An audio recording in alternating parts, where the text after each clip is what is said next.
సంతోషంగా ఉన్నారు స్వామివారి కళ్యాణం దర్శనం చేసుకొని.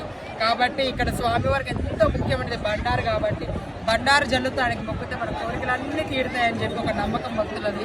కాబట్టి నేను భక్తుల కోసం బండారు తీసుకొని అందరు సుఖ సంతోషాలతో ఉండాలని చెప్పి మనస్ఫూర్తి కోరుకుంటూ ఆ కోరమీసాల కొమరని Mallanna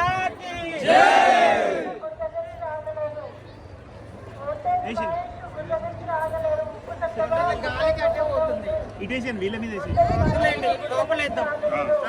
thank you. Sankranti madam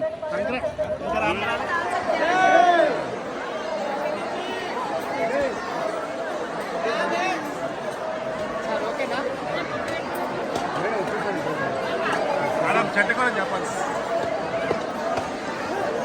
madam చెప్పండి చెట్టు గురించి చెప్పండి గంగిరెడ్డి చెట్టు గురించి అండి ఇది గంగిరెడ్డి చెట్టు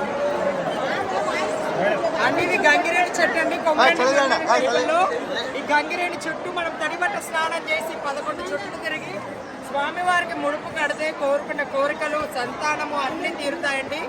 ఇల్లులు లేని వాళ్ళకి, అలాగే ఇంటి సమస్యతో బాధపడుతున్న వాళ్ళకి, సంతానంతో బాధపడుతున్న వాళ్ళకి, ఆరోగ్యపరంగా బాధపడుతున్న వాళ్ళకి ప్రతి ఒక్కరూ ఆయనకు తడిబట్ట స్నానం చేసి ఇక్కడ పానకాయ అంటే కొబ్బరికాయ అండి అది, అలాగే బండారు, అలాగే కొన్ని బియ్యము వేసి, అలాగే రూపాయి 1 రూపీ కాయిన్ వేసి ముడుపు కట్టి స్వామివారికి మనస్ఫూర్తిగా మనము మొక్కుకొని కడితే ఆ ముడుపు స్వామివారు 41 డేస్లో తీరుస్తారండి. ఈ యొక్క గంగిరేణి చెట్టు మహిమ అండి.